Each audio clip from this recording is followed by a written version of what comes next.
Good morning, traders. I'm Dennis Dick. And I'm Joel Elconin. Welcome to Premarket Info.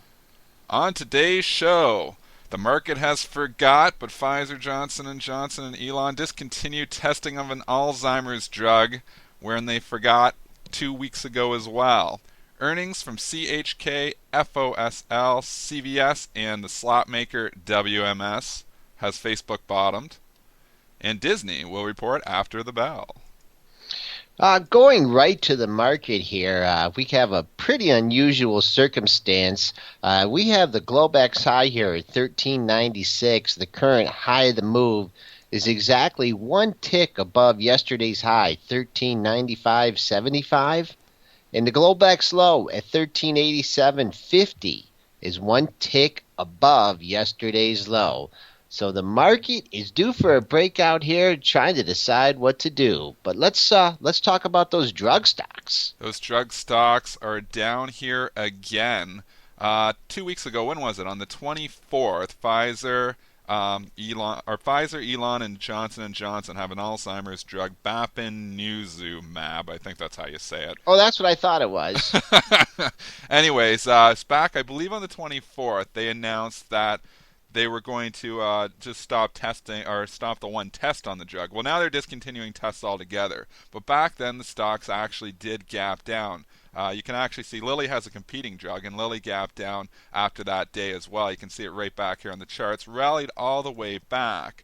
Elon didn't rally it all the way back. It gapped down. You can see it here on the charts, kind of consolidated, but had been drifting down. Now Elon's down significantly, down $9.90. Now ELN is down a lot more than the other ones because this is a lot higher source of revenue for them, as like Pfizer and Johnson & Johnson obviously have a lot of other drugs in the pipeline.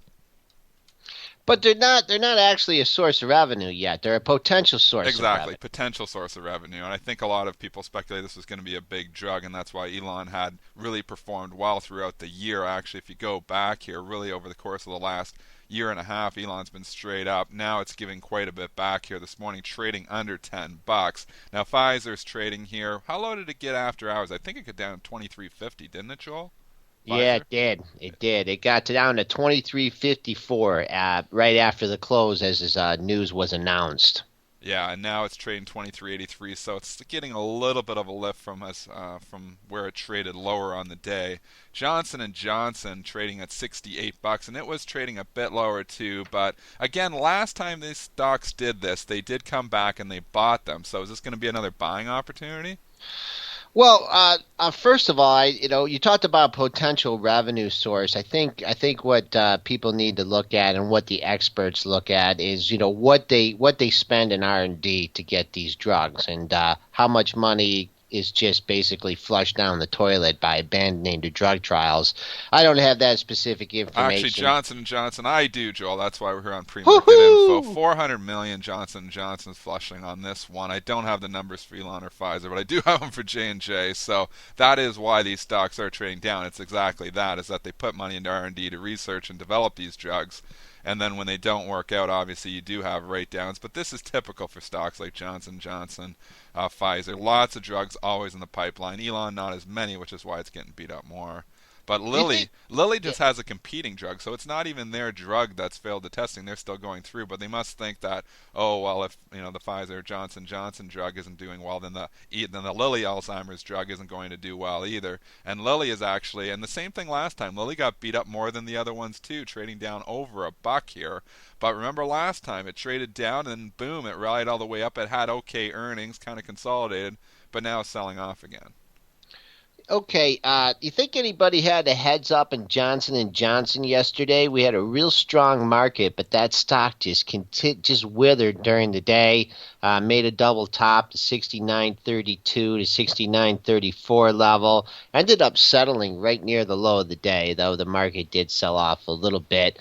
Looking at the pre-market activity in Johnson & Johnson, we did trade under that magical $68 number, traded down to $67.75. Once again, did it on very, very, very few shares. So when a stock like this, it trades millions of shares, has a big move in the pre-market on such little volume, you have to be a little bit skeptical. Thursday's low was 68.02. We're resting at $68.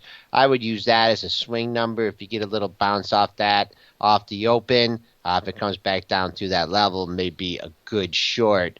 Looking at Lilly, that's trading down a buck as well. Looking at the pre-market activity, very spotty trades in this. 42.55 is a low. A little bit more volume associated with that.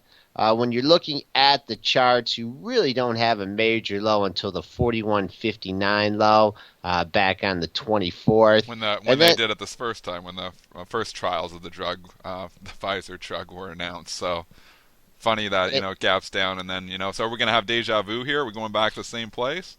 Deja vu all over again? I don't know. I mean, since people are expecting it, probably not. Pfizer traded as low as 23.50, so that's a pretty substantial move in that. I would just use the open. If it gets a little bounce off the open and rallies and then comes back down through the opening price, I would say all bets are off on the same reaction. But I mean, these stocks have been a source of strength. They've got pretty decent yields. Pfizer, Lilly, keeping the Elon out of it. Pfizer, Lilly, Johnson & Johnson have all been value investor safe spots here for the last year. I think you may find some people come into these things and buy on this weakness. It wouldn't surprise me, especially a stock like Pfizer. If that goes down to 23.5, I gotta think it's gonna find some buyers. Yeah, you did have some lows in Pfizer. You had basically a triple bottom before this big rally up to 24.59. You had three lows at 23, 43, 51, and 57 back at the end of July, and that coincides very nicely with the pre-market low at 23.50. So of all these stocks that are getting beat up here, I'd say the Pfizer value area 23.50, 23.60 looks like the best play. CHK reported earnings here after the bell. The stock is actually getting a little bit of a lift here, trading up to 1860. Like we've said on this thing, it seems like everything this time this thing rallies, it starts to find sellers again. But it is up 90 cents here, and actually after hours it was just drifting up a little bit. It's stronger here even this morning here, so it is getting into a little bit of a resistance there. This whole 19 area looks a little toppy to me. Yeah, not much volume associated with this move here. A little bit over 30,000 shares is traded. The current high, currently where we're trading right now, 1863, coincides with the low it made it right after the close at 1864. You did have a spike in that thing down to 1721. Doesn't look like we're going to see that. I see that big old top sitting out there at 1904, the July 31st high. Probably get some size there at 19, but this stock has made a nice recovery after trading down under $14 here. BlackRock was buying it back then. Remember, we were saying when Icon comes in, they don't even listen to Icon, but BlackRock came and said that they had purchased, I think, up to almost 5% of the company down here when it was at 14, and straight up since then. So you got to don't follow Icon, follow BlackRock.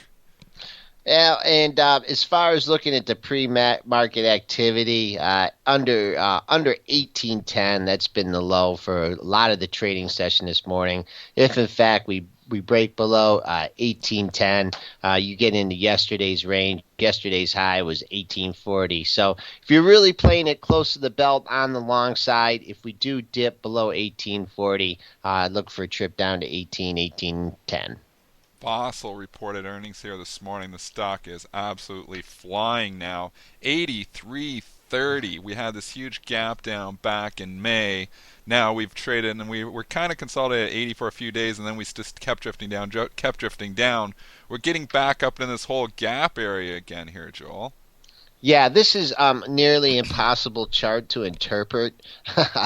When you have this kind of gap activity in it, I would say, well, up 13.5 bucks, you have to short it. But looking where this stock came down from, the only reference point I have on the upside is 93.60, and that was the high on the day that it gapped down. But you notice how when these things gap down with bad news, they gap down 30, 40 points. But when they come out with good news, they only gap up like 12 or 13. 12 or 13 So is pretty good. Sometimes they come out with good news and they gap up like one or two and they fade it too. So they're 13. I think a lot of shareholders 13 points isn't bad here. So yeah, I'm but this is surprised. Can it really get 20% pop here? I mean, I got the numbers in front of me. 92 versus 78. So they beat pretty good, but man, that's 20% pop in the stock. you know what? This is a pretty thin, POS, watchmaker. I mean, I really, if you want to buy it up 13.5 bucks, then go ahead. That's what. Well, and I'm definitely not buying it up 13.5 bucks is what I'm saying here. It's hard to say these things. Like you said, there's a lot of air here everywhere. It's probably a coin flip. I don't know if I was sitting here and bought this thing at 69.79 yesterday and it just popped 14 bucks here, I'd probably be ringing the register. But that's just me here. Who knows? There is air everywhere here, and the only reference point that Joel can really give you is that 93.60 high. So it's tough. It keeps going up here. It's 84 bucks. If we keep talking on the show, maybe we'll get to that That's $91 probably area. the worst level I've ever given on a stock on the 10 points pre-market away. info show. Yeah, I just really looking at this chart, it's just like get it off the screen. Hard one to call. CVS reported earnings here too. Stock is getting a decent lift, 45.90 right now trading at. You had multiple spikes in this 45.60, 45.65 area. Three highs kind of up there. We're trading above there right now. Again, we start to get into a little bit of a gap area if you get above this 46. Yeah, you also have a very thick stock trading up a buck in the pre-market on less than 100,000 shares. Not to be skeptical of this move at all, but 46.13 was the pre-market high. Keep an eye on that level. Since the news come out, 45.80 has been the pre-market low. I wouldn't want to be long this stock with your money if it went below 45.80. These are tough ones too, and it seems like the sellers will come into some of these thicker ones. We've been seeing this the entire earnings season, where stocks will get a nice lift off the open on a pretty decent report. They raised guidance 81 cents versus 80, so it's okay numbers. But then it seems like once the regular session starts, they start to come in sellers. Like remember, Microsoft was the same thing, trade up the entire pre-market, and then as soon as the regular session, the real liquidity comes in, institutions are coming in using it as an opportunity to sell their stock, and they might do the same thing in this case too on the thicker ones. The thinner ones it doesn't apply to. They seem like the thinner ones sometimes follow through, but the thicker stocks it seems like they trade a little bit up and then sometimes they're coming in and selling them off. Like it doesn't work every single time, but that's kind of the trend that we've been seeing in this earnings season. WMS reported too, the slot machine maker getting killed here, 1451 right now. They were light on revenue. The numbers itself weren't that bad, but the revenue was light, so I guess they're not liking that. I mean, this stock has been trending down here for 3 months and just continuing the move here today. Boy, are they not making slot? Are people not playing slots anymore? You think with all these casinos opening right and left, what are they using? Like used slot machines or something? Amazon. $15 has been a huge level on this stock going back to traded at that level in '09, and then going back to '03 had some trading at 14.84. We are trading below that level right now in the pre-market. Here's a pre-market chart that you have that it's gapped down and it's still going down. It's showing absolutely no sign of going up. The pre-market low is 14.49. If you're going to try and scoop it up on the open, perhaps let them pound it a little bit lower in the pre-market. Maybe put a low ball bid in there at 14.01 or something. You get someone desperate, but big gap here in this stock. If it gets back above 15.5, there's a lot of air on the upside. This thing could really go anywhere, though. I'm not. When I play these ones, when you get these really thin ones and you're playing them like we're at 14.28 now, but when you're trying to pick bottoms on these, you seem to always get hurt. What I like to do is get your intraday chart up there, let the thing bottom, let it come down, and then potentially let it bounce a bit. Then let it, if it pulls back, potentially retest that bottom. Maybe you try along there, but have a reference point. There isn't a lot of good reference points yet. This thing could go to $13. I just watched it fall from 18 to 14. It could go to 13. Don't kid yourself. So Yeah, but I mean that was just on the. I mean, it's going there right let's now. go there right now. If we keep talking, be at $13. So No, I picking know, but bottoms it's on this. just That pre-market. 1401 I mean, what sold was to that you. last trade? A couple hundred shares? Well, 100 shares, 300 shares that traded on. Yeah, it's not It's trading not. any volume, but I'm not picking bottoms. You can have your 1401 bid out there. There's no way I'm not sticking my bid out there and All right, trying to stop how them. about you take 13, I take 15 where it trades It's at today. 1426 right now. It always bounces. You always get these bounces here. You try Okay, to how about sucker me on these bets. I'm not 13.26? listening to any of your bets today. You're trying to sucker me here again. Speaking of bets, Facebook. How's your Facebook doing there, Joel? Hey, hey, I only bought it once, and I bought calls, and I made money on it. And you have to remind me of that. Facebook here is not doing any of the things that I told them to do so far.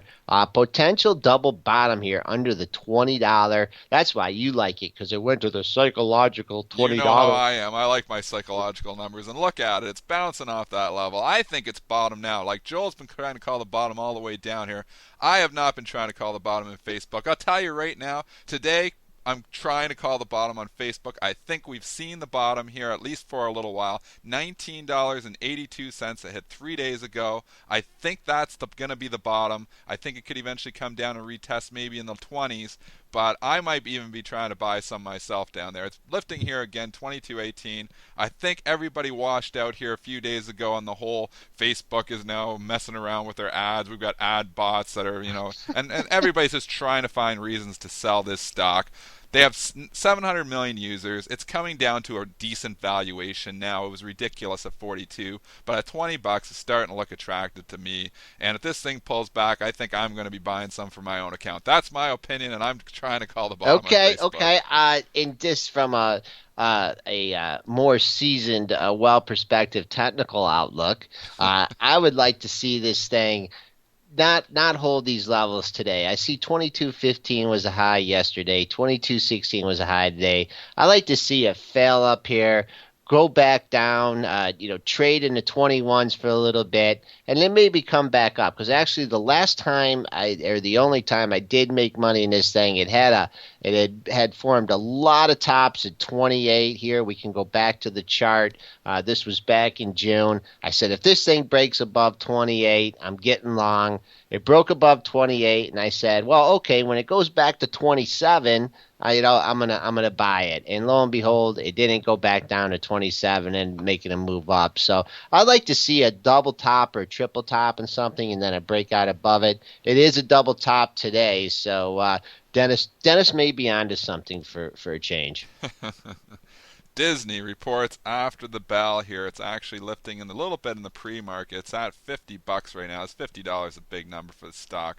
Some institutional sellers there, I do see. But that being said, 52-week high on this puppy's 50.54, so you want to keep that number in mind too. I think you could see this thing, buying today ahead of the earnings after the bell. Often you do see them get a little run up into that area, but we have had a run up for the last couple of days, and we are coming up into this whole 50 psychological resistance area. So hard to say what's going to happen today, and obviously even more hard to say if the earnings are going to be good or not. I'm not a big guy for trend lines like you are, but if you have your cursor up there, you take this 40.88 low back in April, and you go up and you kiss some of these other bottoms here. You had one at 43.62, then you had one in the $44 level, and it keeps going up. You kind of pierced it a few times, but I would keep a real close eye on that trend line for you longer-term investors that are trying to lock in some gains, because that is just like that's climbing a mountain. I mean, if you have long-term profits in this, you got to protect yourself. And that trend line, where does it come across now? Or Or did I About just 40. make? The lower end of it, I just drew it on the chart. The lower end of it's probably in the 48.50 area. So Okay. the trend would still be intact if it pulls back, even a buck and a half from this level here. So it's a good call. Trends work. Like my technical analysis is very, very simple. I don't use moving averages. I don't use anything like that. I just use support, resistance, and trends. And basically take, like Jeff Mackey used to say on CNBC, take your purple crayon, draw a line there. When it comes back down the bottom of the line, you buy it, and then when it bounces up, you sell it. So that's how he used to teach it. It almost seems too ridiculously simple, but believe it or not, that stuff works. So, and that's how I kind of. So I like this. I like this trend. I like this call better than your Facebook call. Uh, Yeah, the KISS method. Keep it simple, stupid. that's it. The KISS method. I love the KISS method. Overall market here, we are up a little bit here again. Like you said, that range is pretty much identical from just a couple of days, or just from yesterday, with the 1387.50 low. 1387 is looking like a good support area here. Are we going to take off, eventually go up and test that 1413 area? It just doesn't seem like there's anything really stopping this market from going out there. I mean, economic numbers or Draghi or Merkel or little old lady from Cincinnati. I mean, there's just nothing. It just seems there's a lot of momentum going. We are at overbought levels, but as we talked about in the weekly outlook, a lot of people have lost money shorting overbought markets. So just let it go here. If you're anxious to take some profits, some of your stocks, look at the recent highs or 52-week highs. You have some interesting scenarios coming up and a lot of stocks testing those resistance levels from yesterday. So be prepared. That's our show for today, folks. We'll be back with you guys tomorrow.